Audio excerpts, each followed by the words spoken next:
ela, e formando um escudo para seu antagonista, foi carregado a galope através das fileiras cercadoras de seus companheiros. Logo além deles, ele foi jogado ao chão, e o último que viu de seu estranho inimigo foi este galopando através da planície na direção da floresta na sua extremidade mais distante. Por mais uma hora a batalha continuou, e só cessou quando os últimos abissínios jazeram mortos no chão, ou haviam fugido galopando para o norte. Mas um punhado de homens conseguiu escapar, entre eles Abdulmoura. Os invasores vitoriosos se reuniram em torno do monte de lingotes de ouro que os abissínios haviam descoberto, e ali aguardavam o retorno de seu líder. Sua exultação foi ligeiramente temperada pelo vislumbre que tiveram da estranha aparição do homem branco no cavalgando o cavalo de um de seus inimigos e carregando um companheiro que agora estava entre eles, discorrendo sobre a força sobre-humana do homem macaco. Nenhum deles ali era desconhecedor do nome e da fama de Tarzan dos macacos, e o fato de terem reconhecido o gigante branco como o feroz inimigo dos malfeitores da selva aumentou seu terror, pois lhes haviam assegurado que Tarzan estava morto. Naturalmente supersticiosos,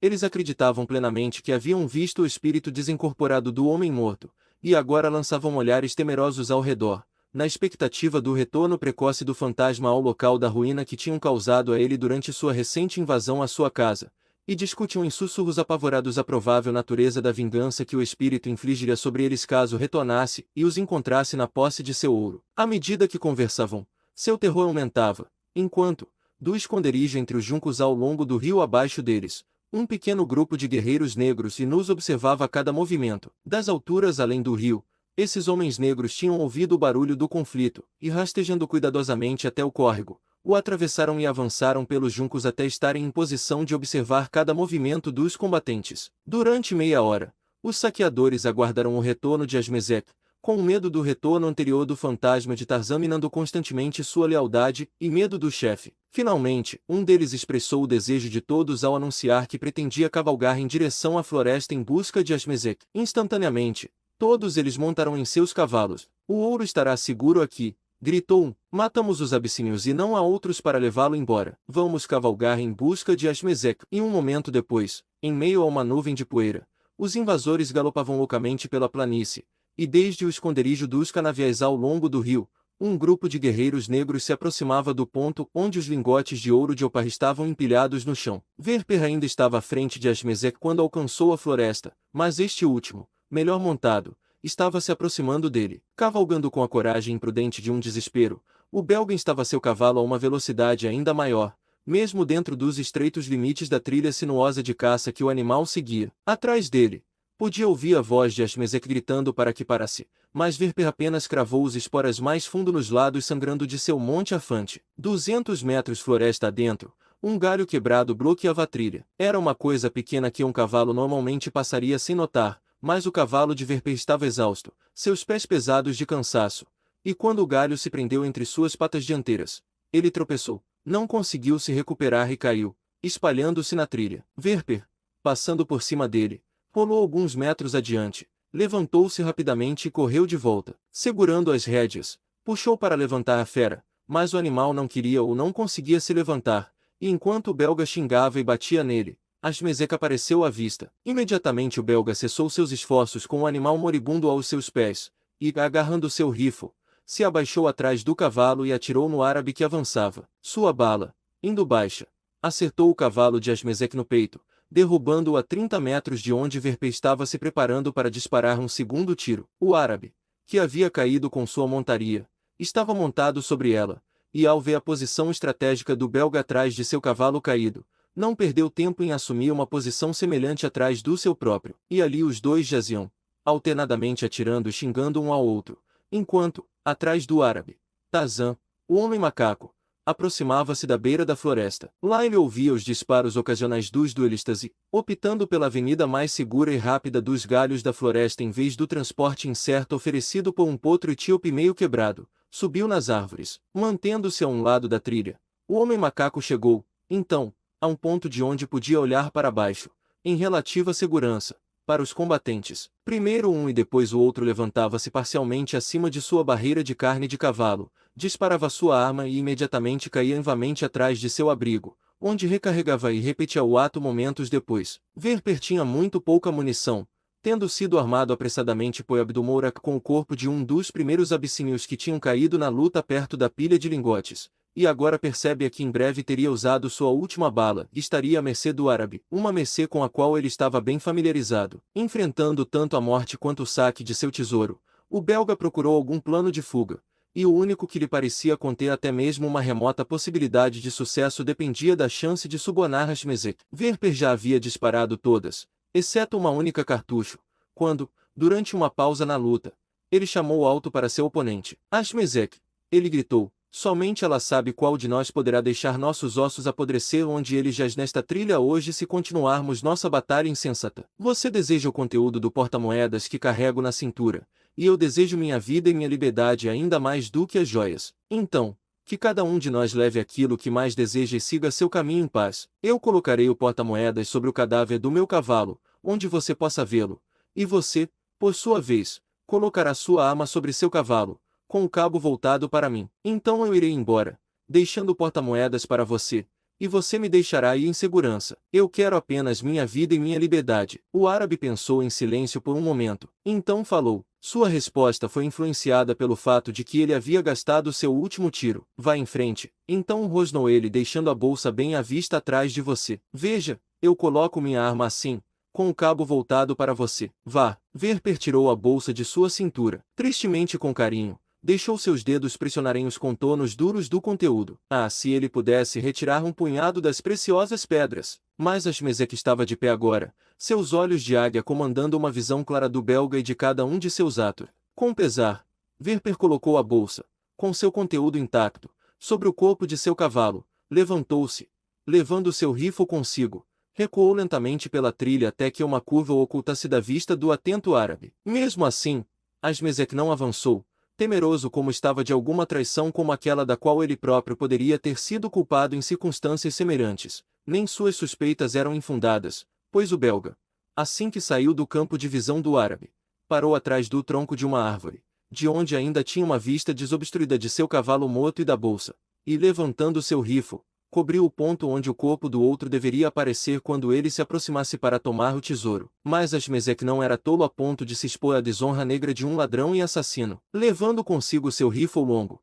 ele deixou a trilha, entrando na vegetação densa e entrelaçada que a cercava, e, rastejando lentamente de mãos e joelhos, seguiu paralelamente a trilha, mas nunca por um instante seu corpo ficou exposto ao rifle do assassino escondido. Assim, Ashmezek avançou até ficar em frente ao cavalo morto de seu inimigo. A bolsa jazia ali à vista, enquanto a uma curta distância pela trilha, Verper esperava, cada vez mais impaciente e nervoso, perguntando-se por que o árabe não vinha reclamar sua recompensa. No momento, ele viu o cano de um rifle surgir de repente de forma misteriosa a poucos centímetros acima da bolsa, e antes que pudesse perceber o ardil que o árabe lhe pregara, a mira da arma foi habilmente enganchada no cordão de couro cru que formava a alça de transporte da bolsa, e esta foi rapidamente puxada para fora de sua vista, entre a densa folhagem ao lado da trilha. Em nenhum instante o invasor expôs 1 cm² de seu corpo, e Verper não ousou disparar seu único tiro restante a menos que todas as chances de um acerto bem-sucedido estivessem a seu favor. Rindo consigo mesmo, Ashmezek recuou alguns passos mais para a selva, pois estava tão certo de que Verper estava esperando por perto uma oportunidade de atingi-lo como se seus olhos tivessem penetrado nas árvores da selva até a figura do belga escondido, dedilhando seu rifle atrás do tronco do gigante com raízes salientes. Verper não ousava avançar, sua cobiça não lhe permitia ir embora, e assim ficou ali, com o rifle pronto em suas mãos, os olhos observando a trilha à sua frente com intensidade felina. Mas havia outro que tinha visto o saco, e o reconhecido, que se aproximou de Ashmezek, pairando acima dele, tão silencioso e certeiro quanto a própria morte, e enquanto o árabe, encontrando um pequeno espaço menos coberto de arbustos do que havia encontrado até então, se preparava para fitar com os olhos o conteúdo do saco, Tarzan pousou diretamente acima dele, atento ao mesmo objetivo. Molhando os lábios finos com a língua, Ashmezek afrouxou os cordões que fechavam a boca do saco, e, com a mão em forma de garra, derramou uma parte do conteúdo na palma de sua mão. Ele lançou um único olhar para as pedras que segurava na mão. Seus olhos se estreitaram,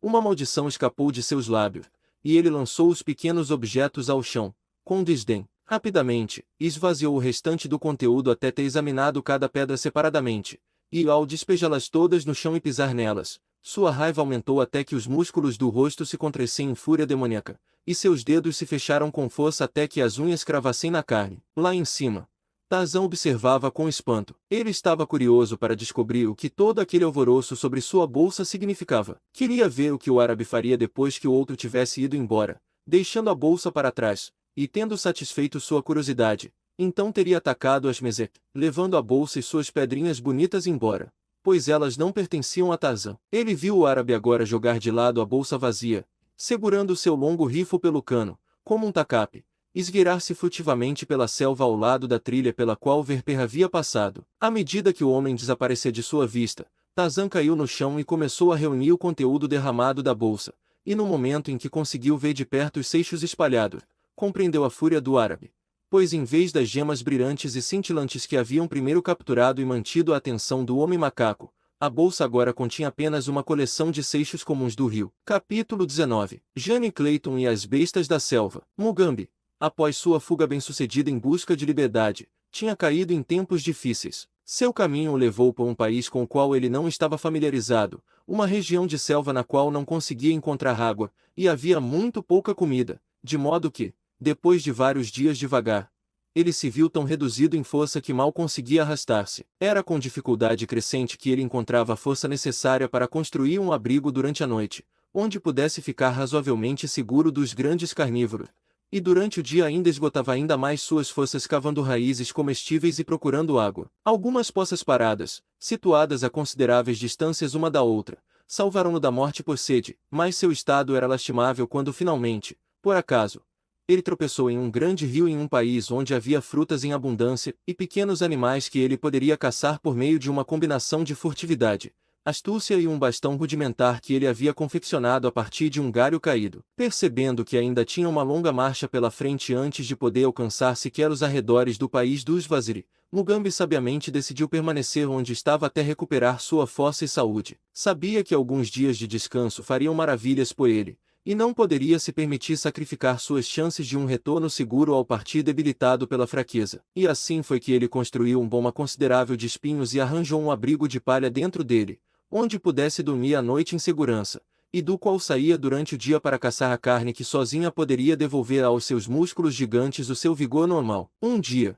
enquanto caçava, um par de olhos selvagens o descobriu a partir do esconderijo nos galhos de uma grande árvore sob a qual o guerreiro negro passava. Eram olhos injetados de sangue, maliciosos, inseridos em um rosto feroz e peludo. Eles observaram Mugambi fazer sua pequena caça de um pequeno roedor, e o seguiram enquanto ele retornava para sua cabana, seu dono movendo-se silenciosamente pelas árvores na trilha do negro. A criatura era Shulk, e ele olhava para o homem inconsciente mais por curiosidade do que por ódio. O uso do burnoose árabe que Tarzan havia colocado despertara na mente do antropóide o desejo de uma imitação semelhante do Starmangani. O burnoose, no entanto, havia dificultado seus movimentos e se mostrado tão incômodo que o macaco já o havia arrancado há muito tempo e jogado fora. Agora, entretanto, ele via um Gomangani vestido com roupas menos pesadas, uma tanga, alguns ornamentos de cobre e um cocar de penas. Estes estavam mais de acordo com os desejos de Shulk do que uma túnica longa, que constantemente se enroscava nas pernas, nos membros e nos arbustos ao longo da trilha coberta de folhas. Shulk olhou para a bolsa,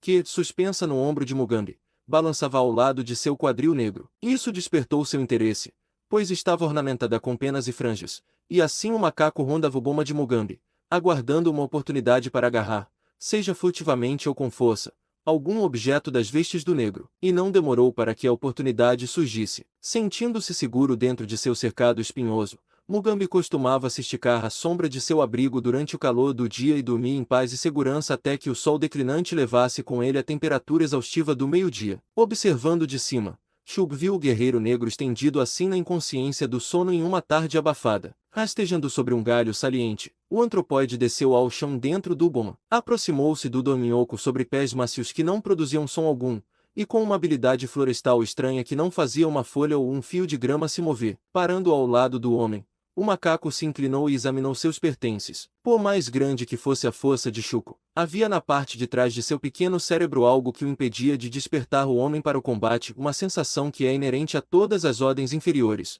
um medo estranho do homem, que às vezes domina até mesmo as criaturas mais poderosas da selva. Remover o pano de cintura de Mugambi sem acordá-lo seria impossível, e as únicas coisas destacáveis eram o bastão com botão e a bolsa, que haviam caído do ombro do negro enquanto ele se revirava no sono. Apoderando-se desses dois objetos, Como sendo melhor do que nada, Shulk recuou com rapidez, e com todos os sinais de terror nervoso, para a segurança da árvore de onde havia caído, ainda assombrado por aquele terror indefinível que a proximidade de um humano despertava em seu peito, fugiu precipitadamente pela selva. Provocado por um ataque, ou encorajado pela presença de outro de sua espécie, Shulk poderia enfrentar a presença de uma dezena de seres humanos, mas sozinho isso era diferente sozinho, e sem raiva. Foi algum tempo depois de Mugambi acordar que ele percebeu que o saquinho havia desaparecido. Instantaneamente, ficou todo agitado. O que teria acontecido com ele? Estava ao seu lado quando ele foi se deitar para dormir, disso ele tinha certeza, pois não havia sido ele quem o empurrou debaixo de si quando seu volume protuberante, pressionando suas costelas, lhe causou desconforto. Sim, havia estado lá quando ele se deitou para dormir. Então, como havia desaparecido? A imaginação selvagem de Mugambi estava cheia de visões dos espíritos de amigos e inimigos falecidos, pois apenas às maquinações de seres como esses ele poderia atribuir o desaparecimento de sua bolsa e de seu bastão com nó, na primeira excitação ao descobrir sua perda, mas uma investigação posterior e mais cuidadosa, como sua habilidade com a vida na mata permitia, revelou provas incontestáveis de uma explicação mais material do que sua imaginação exaltada e superstição haviam inicialmente feito com que aceitasse. Na grama pisoteada ao seu lado havia a tênue impressão de enormes pés, parecidos com os de um homem. Mugambi ergueu as sobrancelhas ao compreender a verdade. Saindo às pressas do boma, ele procurou em todas as direções ao redor do cercado por algum outro sinal da pista reveladora. Ele subiu em árvores e buscou evidências da direção da fuga do ladrão, mas os sinais sutis deixados por um macaco cauteloso que escolhe viajar pelas árvores escapavam à astúcia de Mugambi. Tarzan poderia tê-los seguido, mas nenhum mortal comum poderia percebê-los, ou percebendo, interpretá-los. O negro, agora fortalecido e revigorado pelo descanso, sentiu-se pronto para partir novamente para Vaziri, e, encontrando outro graveto, virou-se de costas para o rio e mergulhou nos labirintos da selva. Enquanto Taglat lutava com as correntes que prendiam os tornozelos e pulsos de seu cativo, o grande leão que observava os dois por trás de um arbusto próximo se aproximava lentamente de sua presa pretendida. As costas do macaco estavam voltadas para o leão. Ele não via a cabeça larga, contornada pela juba áspera, protruindo através da parede de folhas. Ele não podia saber que as poderosas patas traseiras se preparavam próximas sob a barriga cor de areia, prontas para um salto repentino, e sua primeira percepção do perigo iminente foi o estrondoso e triunfante rugido que o leão em investida já não conseguia mais conter. Quase sem parar para olhar para trás, Taglat abandonou a mulher inconsciente e fugiu na direção oposta ao horrível som que havia irrompido de maneira tão inesperada e aterrorizante em seus ouvidos assustados, mas o aviso chegará tarde demais para salvá-lo. E o leão, em seu segundo salto, caiu com força sobre os ombros largos do antropoide. Quando o grande touro caiu, despertou nele plenamente toda a astúcia, toda a ferocidade, toda a habilidade física que obedecem à mais poderosa das leis fundamentais da natureza, a lei da autopreservação. E virando-se de costas, engajou-se com o carnívoro em uma luta mortal tão destemida e desenfreada, que por um momento o grande Numa poderia ter temido pelo desfecho. Agarrando o leão pela juba, Taglat enterrou seus dentes amarelados profundamente na garganta do monstro, rosnando horrivelmente através do gaga abafado de sangue e pelo. Misturado com a voz do macaco, os rugidos de raiva e dor do leão reverberavam pela selva, até que as criaturas menores da floresta, assustadas de suas atividades pacíficas, fugiram apavoradas. Rolando repetidamente sobre a grama, os dois lutavam com fúria demoníaca, até que o colossal felino, dobrando suas patas traseiras bem para baixo sob a barriga, cravou suas garras profundamente no peito de Taglat. Então, rasgando para baixo com toda a sua força, Numa concretizou seu propósito, e o antropóide eviscerado, em uma última luta espasmódica, relaxou em dissolução mole e ensanguentada sob seu titânico adversário. Levantando-se às pressas, Numa olhou rapidamente em todas as direções, como se tentasse detectar a possível presença de outros inimigos, mas apenas a forma imóvel e inconsciente da garota, deitada a poucos passos dele, encontrou seu olhar, e com um rosnado irritado, ele colocou uma pata sobre o corpo de sua presa, erguendo a cabeça, soltou seu grito de vitória selvagem. Por mais um momento, ele permaneceu com os olhos ferozes a percorrerem o clareira de um lado para o outro. Finalmente, eles se fixaram pela segunda vez na garota. Um rosnado baixo ressoou da garganta do leão, sua mandíbula inferior subiu e desceu, e a baba escorria sobre o rosto morto de Taglat, como dois augúrios amarelos verdeados, largos e fixos. Os terríveis olhos permaneciam voltados para Jane Clayton. A pose erecta e majestosa do grande corpo encolheu subitamente em um agachamento sinistro enquanto, lenta e suavemente, como quem pisa em ovo, o gato com rosto de diabo se arrastava em direção à garota. A providência benevolente mantinha-a em uma feliz inconsciência da presença temível que se aproximava furtivamente. Ela não sabia quando o leão parou ao seu lado. Ela não ouviu o farfalhar de suas narinas ao farejar ao redor dela. Não sentiu o calor do hálito fétido em seu rosto, nem o gotejar da saliva das terríveis mandíbulas meio abertas tão próximas acima dela. Finalmente, o leão levantou uma das patas dianteiras e virou o corpo da garota parcialmente. Depois ele se levantou novamente, observando-a como se ainda não tivesse decidido se a vida estava extinta ou não. Algum ruído ou cheiro vindo da selva próxima chamou sua atenção por um momento. Seus olhos não voltaram novamente para Jenny Clayton, e logo ele a deixou. Caminhou até os restos de Taglat. Agachando-se sobre sua caça de costas para a garota, começou a devorar o macaco. Foi nessa cena que Jenny Clayton finalmente abriu os olhos. Acostumada ao perigo, ela manteve a sua compostura diante da surpresa impressionante que sua recém-descoberta consciência lhe revelou. Ela não gritou nem moveu um músculo, até ter absorvido todos os detalhes da cena que estavam ao alcance de sua visão. Ela viu que o leão havia matado o macaco, e que ele estava devorando sua presa a menos de 15 metros de onde ela estava deitada. Mas o que ela poderia fazer? Suas mãos e pés estavam amarrados. Então, ela deveria esperar, com toda a paciência que pudesse reunir, até que Numa comece e digerisse o macaco, quando, sem dúvida, ele voltaria para se alimentar dela, a menos que, nesse meio tempo, as temíveis hienas a descobrissem, ou algum outro dos numerosos carnívoros rondando pela selva. Enquanto estava deitada, atormentada por esses pensamentos horríveis, de repente percebeu que as amarras em seus pulsos e tornozelos não a incomodavam mais,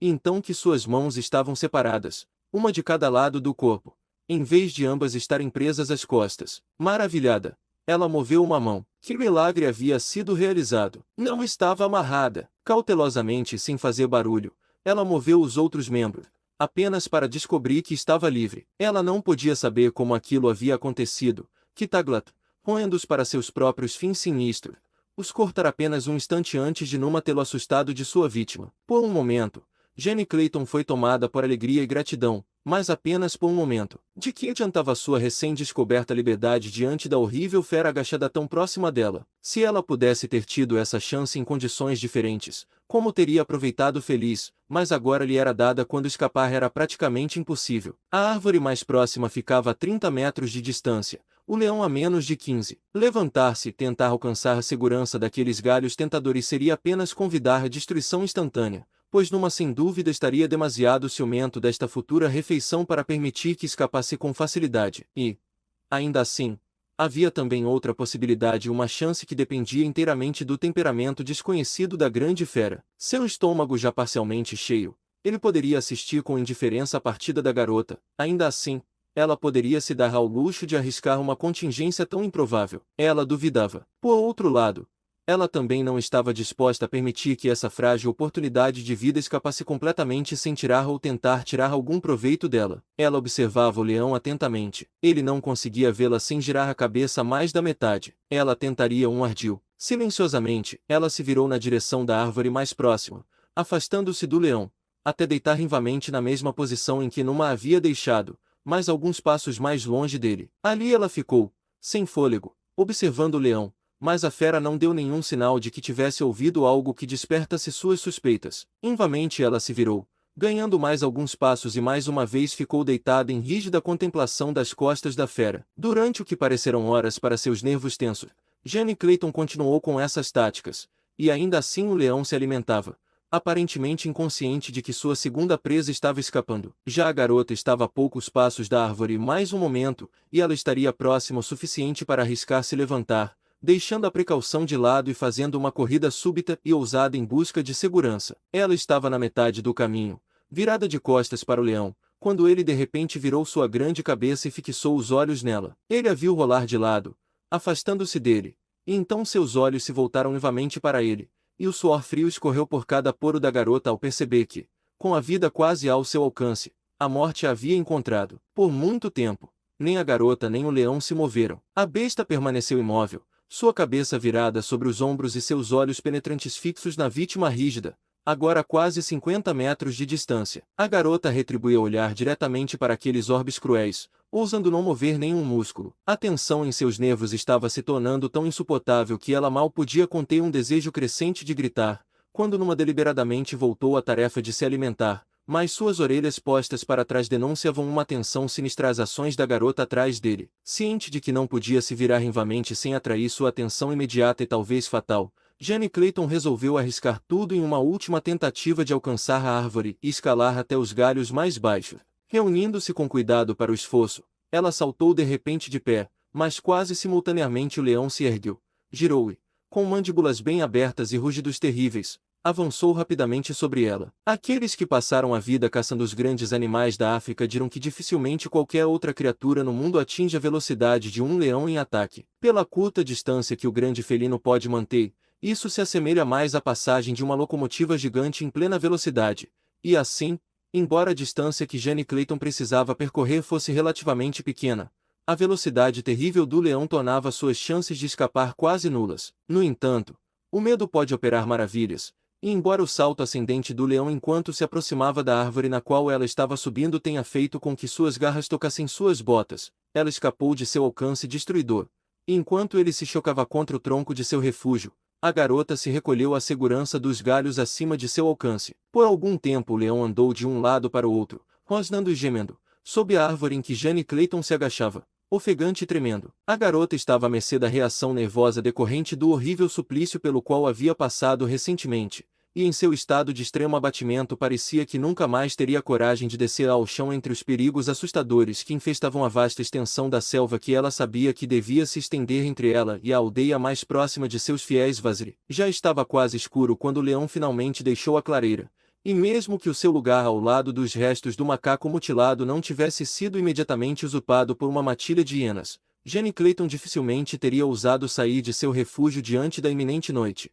E assim ela se compôs o melhor que pôde para a longa e cansativa espera, até que a luz do dia pudesse oferecer algum meio de escapar da temível vizinhança na qual havia testemunhado aventuras tão aterrorizantes. A natureza cansada finalmente venceu até mesmo seus medos, e ela caiu em um sono profundo, embalada em uma posição relativamente segura, embora um tanto desconfortável, encostada no tronco da árvore, sustentada por dois grandes galhos que cresciam para fora, quase horizontalmente, a apenas algumas polegadas de distância. O sol estava alto no céu quando ela finalmente acordou, e abaixo dela não havia sinal nem de Numa nem das hienas. Apenas os ossos limpos do macaco, espalhados pelo chão, comprovavam os fatos que haviam ocorrido nesse lugar aparentemente pacífico apenas algumas horas antes. Tanto a fome quanto a sede agora a atacavam, e percebendo que precisava descer ou morrer de inanição, ela finalmente reuniu coragem para enfrentar a provação de continuar sua jornada pela selva. Descendo da árvore, ela partiu em direção ao sul,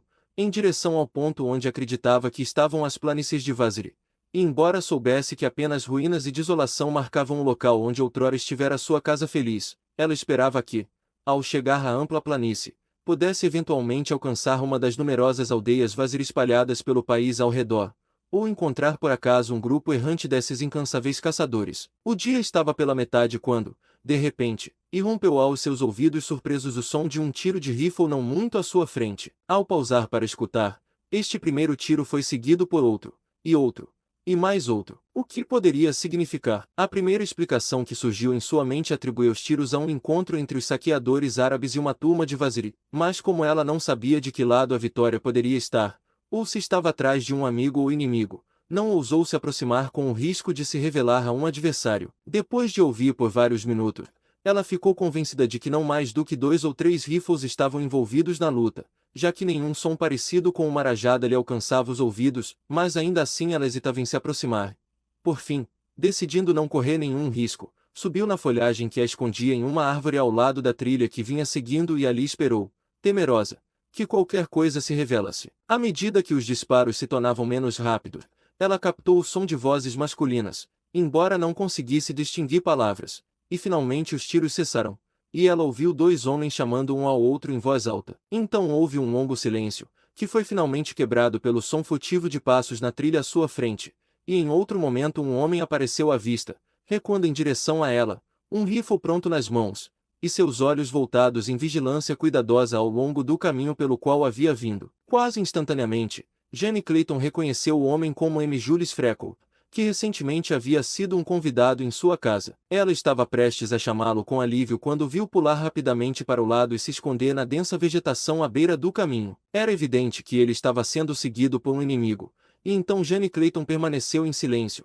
para não distrair a atenção de Freckles ou guiar seu adversário até o local onde ele se escondia. Mal Freckles se escondeu, a figura de um árabe vestido de branco deslizou silenciosamente pela trilha em perseguição. Do seu esconderijo, Jane Clayton podia ver ambos os homens claramente. Ela reconheceu Ashmezek como o líder do bando de bandidos que haviam atacado sua casa e a feito prisioneira, e ao ver Freckles, o suposto amigo e aliado, levantar sua arma e mirar cuidadosamente no árabe, seu coração parou e todas as forças de sua alma se concentraram numa fervorosa oração pela precisão de sua mira. Ashmezek parou no meio da trilha. Seus olhos aguçados examinavam cada arbusto e árvore dentro do raio de sua visão. Sua figura alta apresentava um alvo perfeito para o pérfido assassino. Houve um estampido e uma pequena nuvem de fumaça surgiu do arbusto que escondia o belga, enquanto Ashmezek tropeçava para frente e caía com o rosto no chão da trilha. Enquanto Verper voltava para a trilha, foi surpreendido pelo som de um grito de alegria vindo de cima, e ao se virar para descobrir o autor dessa inesperada interrupção,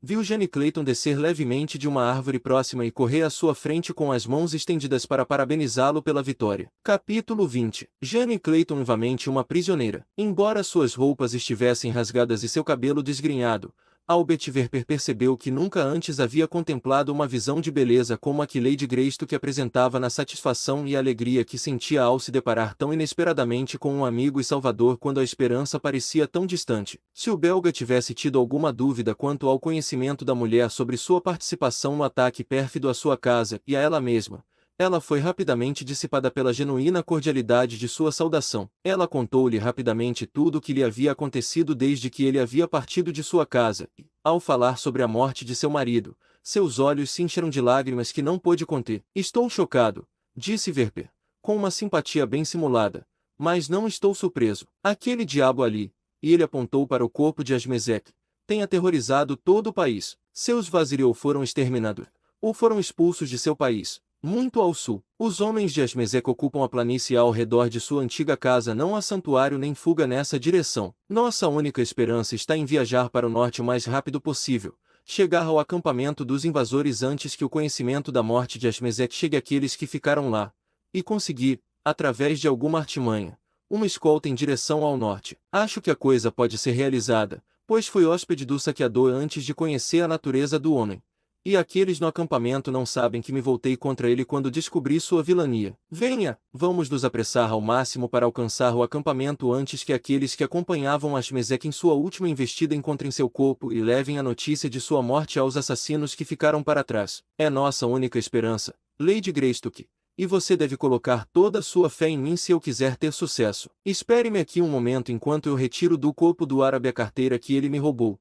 E Verper dirigiu-se rapidamente ao lado do homem morto. Ajoelhando-se, procurou com dedos ágeis o saco de joias. Para sua consternação, não havia sinal delas nas vestes de Ashmezek. Levantando-se, ele voltou pelo caminho, procurando por algum vestígio da bolsa perdida ou de seu conteúdo, mas não encontrou nada, mesmo tendo procurado cuidadosamente nas proximidades de seu cavalo morto e por alguns passos na selva de cada lado. Confuso, desapontado e irritado, ele finalmente retornou para a garota. A carteira desapareceu, explicou ele, de forma breve, e não ouso me atrasar mais procurando por ela. Precisamos chegar ao acampamento antes dos saqueadores que estão voltando. Sem suspeitar do verdadeiro caráter do homem, Jane Clayton não viu nada de peculiar em seus planos, nem em sua explicação aparente sobre a amizade anterior com o saqueador, e assim ela agarrou com prontidão a aparente esperança de segurança que ele lhe ofereceu, e virando-se, partiu com Albert Verper em direção ao acampamento hostil no qual recentemente havia sido prisioneira. Era tarde da tarde do segundo dia quando chegaram ao seu destino, e ao pararem na beira da clareira diante dos portões da Vila Morada, Verper alertou a garota para que concordasse com qualquer sugestão que ele pudesse fazer durante a conversa com os saqueadores. Eu lhes contarei, disse ele, que prendi você depois que fugiu do acampamento, que a levei a Ashmezek, e que, como ele estava envolvido em uma batalha intensa com os Vaziri, ele me orientou a retornar ao acampamento com você, para obter aqui uma guarda suficiente, e cavalgar para o norte com você o mais rapidamente possível e dispor de você nas condições mais vantajosas para certo negociante de escravos cujo nome ele me deu. Mais uma vez, a garota foi enganada pela aparente franqueza do belga. Ela percebeu que situações desesperadoras exigiam medidas desesperadas e, embora tremesse por dentro com a ideia de entrar vivamente na vila vil e horrível dos invasores, não viu outro caminho melhor do que o que seu companheiro sugerira. Chamando em voz alta aqueles que cuidavam dos portões, Verper, segurando Jane Clayton pelo braço, atravessou com ousadia a clareira. Aqueles que abriram os portões para ele mostraram claramente sua surpresa em suas expressões. Que o tenente desacreditado e perseguido estivesse assim retornando destemidamente por vontade própria parecia desarmá-los tão efetivamente quanto seu comportamento com Lady Greystoke que a havia enganado. As sentinelas no portão retribuíram as saudações de Verper e olharam com espanto para o prisioneiro que ele trouxe para a aldeia consigo. Imediatamente o belga procurou o árabe que havia bem deixado responsável pelo acampamento durante a ausência de Ashmezek, e novamente sua ousadia desarmou a desconfiança e conquistou a aceitação de sua explicação falsa sobre seu retorno. O fato de ele ter trazido de volta com ele a mulher prisioneira que havia escapado fortaleceu suas alegações, e Mohammed Bey logo se viu fraternizando de maneira amigável com o mesmo homem que teria matado sem remorso se o tivesse encontrado sozinho na selva meia hora antes. Jane Clayton foi novamente confinada à cabana da prisão que ela havia ocupado anteriormente, mas ao perceber que isso fazia parte do engano que ela e Freckles estavam aplicando sobre os saqueadores crédulos, entrou no interior vil e sujo com uma sensação completamente diferente daquela que havia experimentado antes, quando a esperança estava tão distante. Mais uma vez ela foi amarrada e sentinelas colocadas em frente à porta de sua prisão, mas antes de Verper partir, ele sussurrou palavras de ânimo em seu ouvido. Então ele se foi e seguiu de volta para a tenda de Mohammed Bey. Ele estava se perguntando quanto tempo levaria para que os invasores que haviam saído com Ashmezek retornassem com o corpo morto de seu chefe, e quanto mais pensava no assunto, maiores se tornavam seus temores de que, sem cúmplices, seu plano fracassaria. E se ele conseguisse escapar do acampamento em segurança antes que alguém retornasse com a verdadeira história de sua culpa, qual seria o valor dessa vantagem, além de prolongar por alguns dias seu tormento mental e sua vida? Esses cavaleiros experientes, familiarizados com todos os caminhos e atalhos, o alcançariam muito antes que ele pudesse esperar chegar à costa. Enquanto esses pensamentos passavam por sua mente, ele entrou na tenda onde Mohammed Bey estava sentado de pernas cruzadas sobre um tapete, fumando. O árabe levantou o olhar quando o europeu entrou em sua presença. Saudações, ó irmão, disse ele. Saudações, respondeu Verper. Por um momento, nenhum dos dois falou mais. O árabe foi o primeiro a quebrar o silêncio. E meu mestre, Ashmezek, estava bem na última vez que o viu? Perguntou ele. Nunca esteve ele mais seguro dos pecados e perigos da mortalidade, respondeu o belga. Está bem, disse Mohammed Bey, soprando uma pequena fumaça azul diretamente à sua frente. Novamente houve silêncio por vários minutos. E se ele estivesse morto? Perguntou o belga, determinado a chegar à verdade e tentar subornar Mohammed Bey para seu serviço. Os olhos do árabe se estreitaram e ele se inclinou para a frente, seu olhar perfurando diretamente os olhos do belga. Tenho pensado muito, Verper, desde que você voltou tão inesperadamente ao acampamento do homem que você havia enganado, e que o buscava com a morte no coração. Estive com Ashmezek por muitos anos. Sua própria mãe nunca o conheceu tão bem quanto eu. Ele nunca perdoa, muito menos confiaria novamente em um homem que uma vez o traiu. Disso eu sei. Pensei muito, como disse, e o resultado do meu pensamento me assegurou que Ashmezek está morto. Caso contrário, você nunca teria ousado voltar ao acampamento dele, a menos que seja um homem mais corajoso, um tolo maior do que eu imaginava. E, se essa evidência do meu julgamento não for suficiente, acabei de receber de seus próprios lábios uma testemunha ainda mais confirmatória, pois você não disse que Ashmezek nunca esteve mais seguro dos pecados e perigos da mortalidade. Ashmezek está morto, não precisa negar. Eu não era sua mãe, nem sua amante, então não tema que meus lamentos o incomodem. Diga-me por que você voltou aqui. Diga-me o que quer, Verper. Se você ainda possui as joias das quais Ashmezek me falou, não há razão para que você e eu não sigamos para o norte juntos e dividamos o resgate da mulher branca e o conteúdo da bolsa que você carrega consigo. Os olhos malignos se estreitaram, um sorriso fino e cruel torturava o rosto vil, enquanto Mohammed Bey sorria com malícia para o rosto do belga. Verper estava tanto aliviado quanto perturbado com a atitude do árabe. A complacência com que ele aceitou a morte de seu chefe retirava um considerável peso de apreensão dos ombros do assassino de Ashmezek, mas sua exigência por uma parte das joias prenunciava problemas para Verper quando Mohammed Bey descobrisse que as pedras preciosas não estavam mais em posse do belga. Reconhecer que havia perdido as joias poderia despertar a ira ou a suspeita do árabe a tal ponto que colocaria em risco suas recém-descobertas chances de fuga. Sua única esperança parecia, então, residia em fomentar a crença de Mohammed Bey de que as joias ainda estavam em sua posse, e depender dos acidentes do futuro para abrir um caminho de fuga. Se ele conseguisse acampar com o árabe durante a marcha rumo ao norte, poderia encontrar muitas oportunidades para eliminar essa ameaça à sua vida e liberdade. Valia a pena tentar. Além disso, parecia não haver outra saída para sua dificuldade. Sim, disse ele, Ashmezek está morto. Ele caiu em batalha contra uma companhia de cavalaria abissínia que me manteve cativo. Durante a luta, consegui escapar, mas duvido que algum dos homens de Ashmezek tenha sobrevivido, e o ouro que eles buscavam está em posse dos abissínios. Mesmo agora, eles provavelmente estão marchando em direção a este acampamento, pois foram enviados por Menelik para punir Ashmezek e seus seguidores por um ataque a uma aldeia abissínia. Eles são muitos, e se não nos apressarmos para escapar, todos sofreremos o mesmo destino de Ashmezek. Mohammed Bey ouviu em silêncio. Quanto da história do infiel ele poderia acreditar com segurança, ele não sabia, mas como isso lhe dava uma desculpa para abandonar a aldeia e seguir para o norte, ele não estava inclinado a interrogar o belga com muita minúcia. E se eu for para o norte com você? Ele perguntou. Metade das joias e metade do resgate da mulher será minha. Sim, respondeu Verper. Bom, disse Mohammed Bey, vou agora dar a ordem para o desarmamento do acampamento cedo amanhã.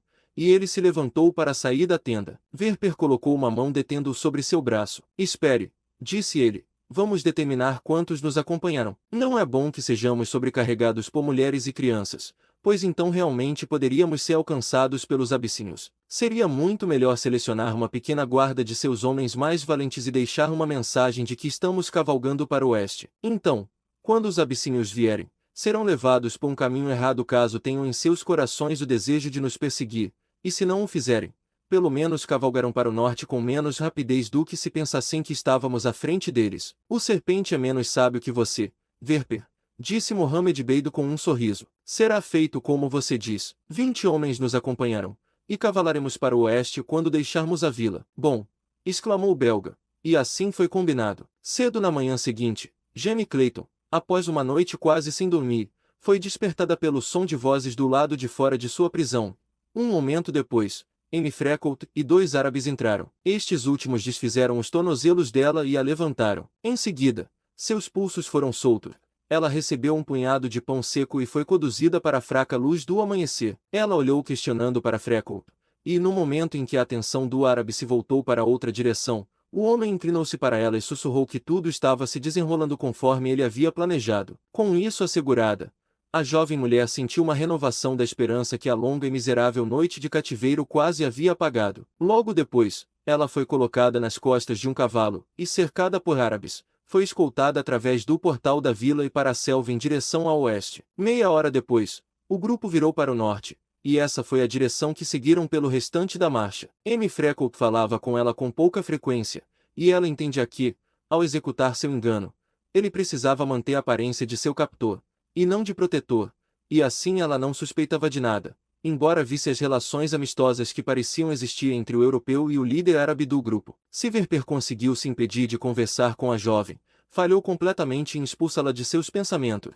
100 vezes por dia ele se pegava olhando na direção dela, deliciando-se com os encantos de seu rosto e figura. A cada hora, sua paixão por ela aumentava, até que seu desejo de possuí-la atingia quase proporções de loucura. Se a garota ou Mohammed Bey pudessem imaginar o que se passava na mente do homem a quem cada um considerava amigo e aliado, a aparente harmonia do pequeno grupo teria sido bruscamente perturbada. Verper não tinha conseguido combinar de acampar com Mohammed Bey, e assim elaborou muitos planos para o assassinato do árabe, que teriam sido muito mais simples se lhe tivesse sido permitido compartilhar o abrigo noturno do outro. No segundo dia de viagem, Mohammed Bey puxou as rédeas de seu cavalo para o lado do animal em que o cativo estava montado. Era, aparentemente, a primeira vez que o árabe prestava atenção à jovem, mas muitas vezes durante esses 2 dias, seus olhos astutos esperam avidamente debaixo do capuz de seu burnoose para se deleitar com as belezas da prisioneira. Nem essa paixão escondida era de origem recente. Ele a concebeu quando a esposa do inglês caiu nas mãos de Ashmezek, mas enquanto aquele austero chefe vivia, Mohammed Bey nem sequer ousava esperar a realização de suas fantasias. Agora, porém, era diferente. Apenas um desprezível cão cristão se interpunha entre ele e a posse da moça. Quão fácil seria matar o infiel e tomar para si tanto a mulher quanto as joias. Com estas em sua posse, o resgate que pudesse ser obtido pela cativa não seria grande incentivo para sua entrega diante dos prazeres de possuí-la exclusivamente. Sim, ele mataria Verper. Ficaria com todas as joias e manteria a indesa. Ele voltou os olhos para ela enquanto ela cavalgava ao seu lado. Como ela era bonita! Seus dedos se abriram e se fecharam, garras magras e marrons coçando para sentir a carne macia da vítima em seu apeto impiedoso. Você sabe? Ele perguntou inclinando-se para ela. Para onde este homem a levaria? Jane Clayton assentiu afirmativamente. E você está disposta a se tornar o brinquedo de um sultão negro? A garota se ergueu em toda a sua altura e virou a cabeça, mas não respondeu. Ela temia que seu conhecimento do ardil que M. Freckles estava aplicando ao árabe pudesse fazê-la se trair por meio de uma demonstração insuficiente de terror e repulsa. Você pode escapar deste destino, continuou o árabe. Mohammed Bey vai salvá-la. E estendeu uma mão morena e agarrou os dedos de sua mão direita com um aperto tão súbito e tão feroz que sua paixão brutal se revelava tão claramente no ato como se seus lábios a tivessem confessado em palavras. Jane Clayton se arrancou de seu aperto. Você é uma fera, ela gritou. Me deixe, eu chamarei o Sr. Freckles. Mohammed Bey recuou com uma carranca. Seu lábio superior fino se curvou para cima, revelando seus dentes brancos e lisos. Sr. Freckles. Ele zombou ele. Não existe tal pessoa. O nome do homem é Verper. Ele é um mentiroso, um ladrão e um assassino. Ele matou seu capitão no país do Congo e fugiu para a proteção de Asmezek. Ele conduziu Asmezek até o saque da sua casa. Ele seguiu seu marido e planejou roubar seu ouro dele. Ele me disse que você o considera seu protetor, e ele aproveitou isso para ganhar sua confiança de que talvez fosse mais fácil levá-lo para o norte e vendê-lo para o harém de algum sultão negro. Mohammed Bey é sua única esperança. E com essa afirmação de dar ao prisioneiro alimento para a reflexão, o árabe avançou em direção à cabeceira da coluna. Jane Clayton não podia saber quanto da acusação contra Mohammed Bey poderia ser verdadeira ou quanto era falsa, mas, ao menos, ela teve o efeito de abalar suas esperanças e fazê-la revisar com desconfiança cada ato passado do homem em quem ela vinha depositando sua confiança como seu único protetor em meio a um mundo de inimigos e perigo. Na marcha, uma tenda separada havia sido providenciada para o prisioneiro, e à noite ela era montada entre as de Mohammed Bey e Verper. Um sentinela era colocado na frente e outro atrás, e com essas precauções não se considerou necessário prender o prisioneiro com algemas. Na noite seguinte à sua entrevista com Mohammed Bey, Jane Clayton ficou sentada por algum tempo na entrada de sua tenda, observando as atividades rudes do acampamento. Ela havia comido a refeição que lhe fora trazida pelo escravo negro de Mohammed Bey, uma refeição de bolos de mandioca e um ensopado sem descrição, no qual um macaco recém-morto, alguns esquilos e os restos de uma zebra, abatida no dia anterior, eram combinados de forma imparcial e sem sabor, mas a antiga beldade de Baltimore há muito havia submergido, na dura luta pela sobrevivência, um esteticismo que antes se revoltava com provocações muito menores. À medida que os olhos da garota percorriam a clareira da selva pisoteada, já sórdida pela presença do homem, ela não percebe a mais nem os objetos mais próximos do primeiro plano, os homens grosseiros rindo ou discutindo entre si, nem a selva além, que circunscreve ao alcance máximo de sua visão material. Seu olhar passava por tudo isso, sem ver, para se concentrar em um bangalô distante, cenas de felicidade segura que traziam aos seus olhos lágrimas de alegria e tristeza misturadas. Ela viu um homem alto, de ombros largos, chegando dos campos distantes, viu-se esperando para recebê-lo com um braço cheio de rosas recém-cortadas dos arbustos que ladeavam o pequeno portão rústico diante dela. Tudo isso tinha desaparecido, sumido no passado, apagado pelas tochas, balas e ódio daqueles homens hediondos e degenerados. Com um soluço contido e um pequeno arrepio, Jane Clayton voltou para sua tenda e procurou o monte de cobertores sujos que eram sua cama. Jogando-se de bruços sobre eles, ela chorou sua miséria até que o sono gentil lhe trouxesse, ao menos temporariamente, alívio. E enquanto ela dormia, uma figura saiu furtivamente da tenda que ficava à direita da dela. Aproximou-se do sentinela diante da entrada e sussurrou algumas palavras no ouvido do homem. Este assentiu com a cabeça e caminhou pela escuridão na direção de suas próprias cobertas. A figura passou para a parte de trás da tenda de Jane Clayton e falou novamente com o sentinela ali, e este também se afastou, seguindo o caminho do primeiro. Então, aquele que os havia mandado embora foi silenciosamente até a aba da tenda, desfazendo as travas. Entrou com a silenciosidade de um espírito desencarnado. Capítulo 21. A fuga para a selva. Sem dormir sobre seus cobertores, Albert Verper deixou sua mente maligna se concentrar nos encantos da mulher na tenda próxima. Ele havia notado o súbito interesse de Mohammed Bey pela garota, e julgando o homem pelos seus próprios padrões, havia suspeitado da base da repentina mudança de atitude do árabe em relação à prisioneira. E, enquanto deixava suas imaginações correrem soltas, Elas despertavam nele um ciúme bestial de Mohammed Bey e um grande medo de que o outro pudesse frustrar seus planos baixos com a garota indefesa. Por um estranho processo de raciocínio, Verper, cujos propósitos eram idênticos aos do árabe, se imaginou como protetor de Jane Clayton, e logo se convenceu de que as atenções que poderiam parecer horríveis para ela se oferecidas por Mohammed Bey seriam bem-vindas vindas de Albert Verper. O marido dela estava morto, e Verper imaginava que poderia ocupar no coração da garota o lugar que havia sido deixado vago pelo ato da ceifadora. Ele poderia oferecer a Jane Clayton o casamento, algo que Mohammed Bey não ofereceria, e que a garota rejeitaria dele com tanto desgosto quanto rejeitaria seu desejo impuro. Não demorou muito para que o belga conseguisse convencer-se de que a cativa não apenas tinha todos os motivos para ter desenvolvido sentimentos de amor por ele, mas também que ela havia,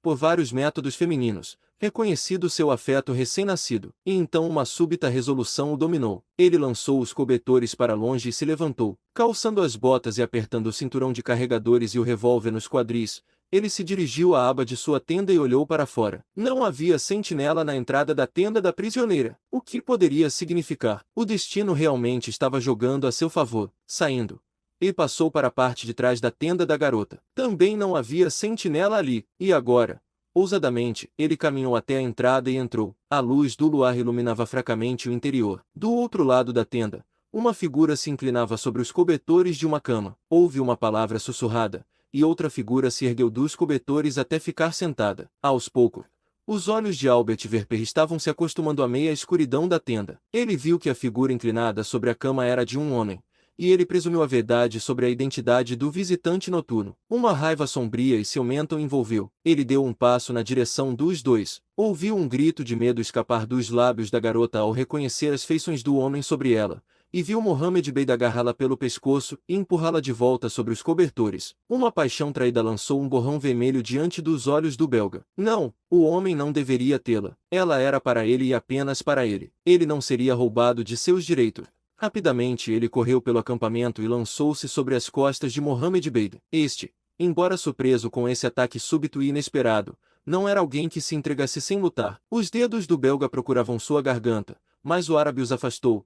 Ao se levantar, voltou-se contra seu adversário. Enquanto se encaravam, Verper desferiu um golpe pesado no rosto do árabe, fazendo-o recuar cambaleante. Se tivesse aproveitado sua vantagem, teria Mohammed Bey à sua mercê em outro instante, mas, em vez disso, puxou o revólver para sacá-lo do coldre, e o destino determinou que, naquele momento exato, a arma ficasse presa na bainha de couro. Antes que ele pudesse se desvincular, Mohammed Bey se recuperou e avançou sobre ele. Invamente Verper acertou o outro no rosto, e o árabe revidou o golpe. Golpeando-se mutuamente e tentando incessantemente agarrar o outro, os dois lutavam pelo pequeno interior da tenda, enquanto a garota, de olhos arregalados de terror e assombro, observava o duelo em silêncio congelado. Repetidas vezes Verper lutou para sacar sua arma. Mohammed Bey, não esperando tal oposição aos seus desejos mesquinhos, havia chegado à tenda desarmado, exceto por uma longa faca que agora sacou enquanto permanece ofegante durante o primeiro breve descanso do confronto. Cão de cristão, sussurrou, olhe para esta faca nas mãos de Mohammed Bey. Olhe bem, descrente, pois é a última coisa na vida que você verá ou sentirá. Com ele, Mohammed Bey arrancará seu coração negro. Se você tem um Deus, ore a ele agora, em mais um minuto estará morto. E com isso ele avançou ferozmente contra o belga, sua faca erguida bem acima da cabeça. Verper ainda arrastava inutilmente sua arma. O árabe estava quase em cima dele. Desesperado, o europeu esperou até que Mohammed Bey estivesse praticamente contra ele. Então se jogou de lado, no chão da tenda, deixando uma perna estendida no caminho do árabe. O truque funcionou. Mohammed Bey, levado pelo ímpeto de sua investida, tropeçou no obstáculo projetado e caiu no chão. Instantaneamente, ele se levantou novamente e se pôs a girar para renovar a batalha, mas Verper estava à sua frente, de pé, e agora seu revólver, solto do coldre, reluzia em sua mão. O árabe mergulhou de cabeça para agarrá-lo. Houve um estalo agudo, um brilho sinistro de chamas na escuridão, e Mohammed Bey rolou repetidamente pelo chão até finalmente descansar ao lado da cama da mulher que tentará desonrar. Quase imediatamente após o disparo veio o som de vozes excitadas no acampamento lá fora. Homens chamavam uns aos outros, perguntando o significado do tiro. Verper podia ouvi-los correndo de um lado para o outro, investigando. Jane Clayton havia se levantado quando o árabe morreu, e agora ela avançou com as mãos estendidas em direção a Verper. Como posso lhe agradecer, meu amigo? Ela perguntou. E pensar que só hoje quase acreditei na história infame que esta fera me contou sobre sua perfídia e seu passado. Perdoe-me, M. Freckles. Eu deveria ter percebido que um homem branco e cavalheiro não poderia ser outra coisa senão o protetor de uma mulher de sua própria raça em meio aos perigos desta terra selvagem. As mãos de Verper caíram frouxamente ao lado do corpo. Ele ficou olhando para a garota, mas não conseguia encontrar palavras para responder. Sua acusação inocente sobre seus verdadeiros propósitos era irrefutável. Do lado de fora, os árabes procuravam o autor do disparo perturbador. Os dois sentinelas que haviam sido substituídos e enviados para seus cobertores por Mohammed Bey foram os primeiros a sugerir ir até a tenda do prisioneiro. Perceberam que talvez a mulher tivesse conseguido se defender contra o líder deles. Verper ouviu os homens se aproximando. Ser capturado como o assassino de Mohammed Bey equivaleria a uma sentença de morte imediata. Os saqueadores ferozes e brutais despedaçariam um cristão que ousasse derramar o sangue de seu líder. Ele deve encontrar alguma desculpa para atrasar a descoberta do corpo morto de Mohammed Bey. Guardando o revólver no coldre, caminhou rapidamente até a entrada da tenda. Abrindo as abas, ele saiu e confrontou os homens, que se aproximavam rapidamente. De alguma forma, encontrou dentro de si a bravata necessária para forçar um sorriso aos lábios, enquanto levantava a mão para impedir o avanço deles. A mulher resistiu, disse ele, e Mohammed Bey foi forçado a atirar nela. Ela não está morta, apenas levemente ferida. Podem voltar para seus cobertores. Mohammed Bey e eu cuidaremos do prisioneiro. Então ele se virou e voltou para a tenda, e os invasores, satisfeitos com essa explicação, voltaram alegremente ao sono fragmentado. Ao se deparar novamente com Jenny Clayton, Verper se viu motivado por intenções bastante diferentes daquelas que o haviam tirado dos cobertores apenas alguns minutos antes. A excitação de seu encontro com Mohammed Bey, assim como os perigos que ele agora enfrentava nas mãos dos invasores quando amanhã inevitavelmente revela-se a verdade sobre o que havia ocorrido na tenda do prisioneiro naquela noite, naturalmente tinham esfriado a intensa paixão que o dominava quando entrou na tenda. Mas outra força, mais poderosa, estava se exercendo em favor da garota. Por mais baixo que um homem possa cair, a honra e a cavalaria, se ele alguma vez as possuiu, jamais são totalmente erradicadas de seu caráter.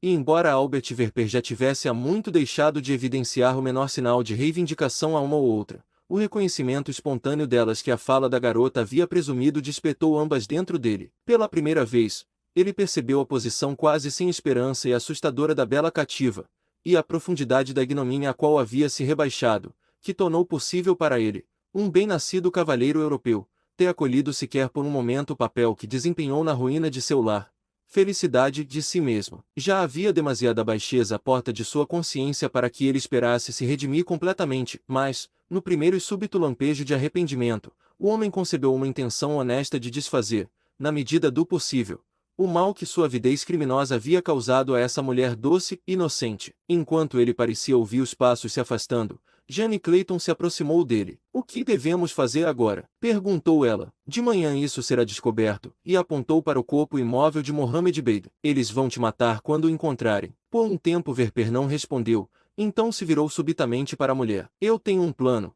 Ele gritou. "Vai exigir coragem e nervos de sua parte, mas você já demonstrou que possui ambos. Você consegue suportar ainda mais." "Posso suportar qualquer coisa."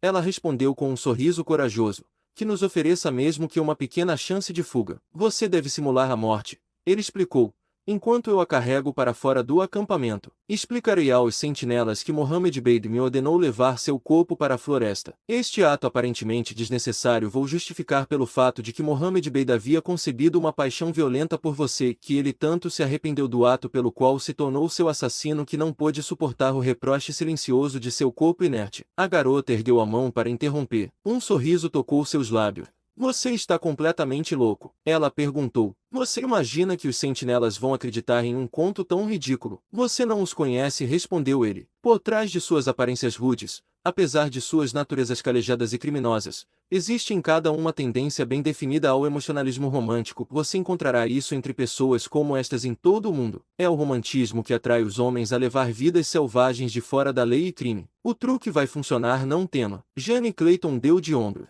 "Só podemos tentar e depois vou escondê-la na selva", continuou o belga, "vindo buscá-la sozinho e com 2 cavalos pela manhã." "Mas como você explicará a morte de Mohammed Bey?" ela perguntou, será descoberta antes mesmo de você conseguir escapar do acampamento pela manhã. Não vou explicar, respondeu Verper. Mohammed Bey explicará ele mesmo, devemos deixar isso com ele. Você está pronta para a missão? Sim, mas espere.